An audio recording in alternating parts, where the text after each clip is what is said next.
And we heard about Jesus' declaration that not even He knows the time when He will come again. And I pose the question, are you ready? Are you ready for that moment to be now? Are you ready for Christ to show up today? But what we talked about and what God's Word really expressed to us is that He is here, He is present now, today, in your life and through you. Are you ready for Him to show up in your life today? Because He does. As we looked at Matthew chapter 3 and John the Baptist's proclamation of the coming Messiah, we were reminded by Pastor Lang last week, and we were asked the question, what are you looking for? As we face this new reality of the church, in which we really don't have a spot at the table anymore, which we don't really have a strong voice in our culture anymore, what are you looking for?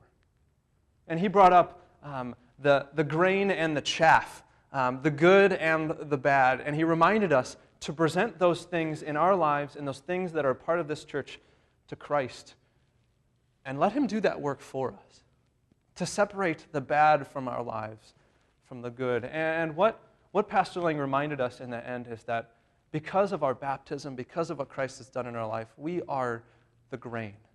We are made righteous and good through Christ. Today I have another question to pose to you. That's, are you asking the right questions? Or better yet, are you asking the right question? And I want us to look at Matthew chapter 11 for this. So if you want to, you can take out your bulletins and follow along. And we're really just going to focus on the first 6 verses for today. But first, let's start with Matthew chapter 11, verses 2 through 3. Now, when John heard in prison about the deeds of the Christ, he sent word by his disciples and said to him, "Are you the one who is to come? Well, shall we look for another?" This was odd to me that John would be asking this. Because if we build this history, we've kind of taken chunks of Matthew and kind of moved them around, but if we really look at John's life up until this point, that's a bizarre question to ask. And if we look back to last week's reading from Matthew chapter 3, we see this declaration, and even further in chapter 3, more than what we read, we see the baptism of Jesus. That God actually declared this to be His Son. And John was there for that. And yet in Matthew chapter 11, he questions Jesus. Are you really the one? Or should we look for another? There's something at the core of his question. Something that we're often plagued with as well. You see, John at this point has been in prison for about a year. His life's not really going, very well. He's not being able to do this prophetic work that God has called him to do, to proclaim this coming Messiah. He's stuck, surrounded by 4 walls, or 3 walls. I don't know what the prison was like. Things just aren't going his way. They're not going the way that he thought they would go. Jesus isn't quite the person he thought he would be. See, John proclaimed Jesus as a mighty judge, as one coming with a winnowing fork to separate the good from the bad, with unquenchable fire, with all of this mighty works, and yet this man Jesus that we see in our text for today is very meek and mild and humble and patient and loving and caring for all people. See, at the core of John's question is disappointment. John is disappointed with the Jesus that he now sees. He's not the way that he thought he would be. He's not quite what he expected. We all experience disappointment. I'm reminded of a Christmas many years ago. I'm not reminded because I have a great memory. I'm reminded because my parents recorded every single Christmas and the unwrapping of gifts. And I was reminded several Christmases ago by my brother of this particular Christmas. I was about 3 or 4. And one of my favorite things was this. Well, it's kind of a mascot type of thing. His name was Barney. I don't know, who knows who Barney is? Does anybody know? This big purple dinosaur. I loved Barney.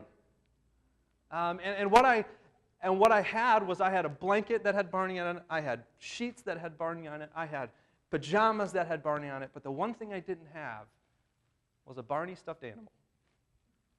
And that Christmas, I asked for a Barney stuffed animal.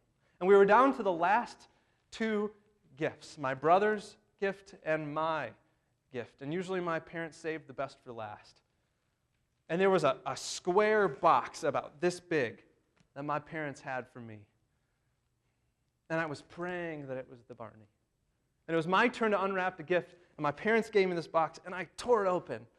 And inside was a stuffed animal Barney, and when you pressed his foot, he would sing that obnoxious song. I love you, you love me, we're a happy family. And I would press it over and over and over again. Again, remind you, this is on camera. I have a recording of this at home. But there was one gift left. And it had the word Tom on it, my brother's name. And it was his turn to open the final gift. And it was a box about this big, about this wide, and about that thick. And neither of us knew what was in it. And as my brother tears open that paper, I see his face light up, and I look down at the box, and I realize that it's a deluxe Lego pirate ship. And I begin to wail. I begin to scream because his gift is so much cooler than mine. His gift is so much bigger than mine. His gift cost so much more money than mine. It was so unfair that I got this stupid Barney, and he got a deluxe pirate ship. And to rub salt on the wound, again, this is on camera. I asked my brother if I could help, and my parents said, let him help. And he gave me the people to assemble, which is just like the body into the legs and the head on. And I was done in like 2 minutes. I was so disappointed. Because my brother's gift was so much better than mine. And I begin to ask my parents, again, this is on camera, why did he get such a better gift than me? Maybe in whinier, more temper tantrum-y, crying language. But I began to ask the question, why? Why did he get that and I didn't? Why did I get this stupid Barney, even though I really wanted it? Why? We face disappointment every day. And whether it's as small as the coffee shop running out of our favorite coffee, or as traumatic and horrible as a loss of a job or the loss of a family member, we beg that question, why? God, why did this have to happen to me? Why has my life turned out the way that it has? Why did that person who doesn't live as good of a life as me get all the things that they got, and I didn't get any of those things? God, why? Why aren't you helping me out, God? Why aren't you who I thought you would be? A loving, caring, compassionate father who looks out for his children. God, why? Our disappointment leads us to ask God, why? Why is a rebellious question. Because it becomes all about us. It becomes all about me. And the more we ask why, the further we get from God. God, why don't I have those things? God, why did you make my life turn out this way? God, why don't you love me?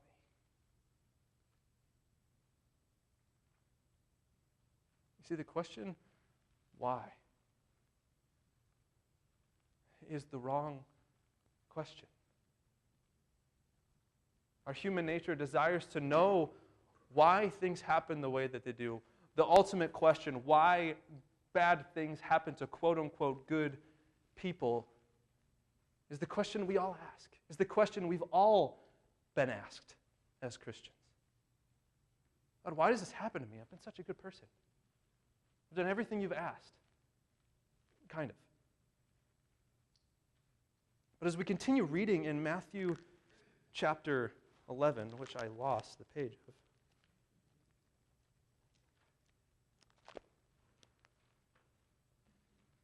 we get a glimpse of how we're supposed to respond to disappointment, to struggle, to pain, to unfairness. And we see Jesus' words in verse 4. And Jesus answered them, "Go and tell John what you hear and see. The blind receive their sight, and the lame walk. Lepers are cleansed, and the deaf hear. And the dead are raised up, and the poor have good news preached to them. And blessed is the one who is not offended by me." In these short 3 verses, we see what Jesus' ministry is all about. We see what God is all about. It's about showing us His promises, showing us His love through what He has done in our lives. What He has done for us in the past and what He is currently doing in our lives today. It begs the question then, what is the right question? What is the right question for us to ask in the midst of disappointment like John and pain and, well, lack of satisfaction in life? What's the question Christ is calling us to ask Him? You see, as the question why leads us away from what God is doing and has done in our life, the question what leads us back to Christ. Because the question what is all about what God is doing. God, what are you doing? God, what are you up to in this situation? What are you trying to teach me? What are you trying to show me? What are you calling me to learn about you? God, what are you doing?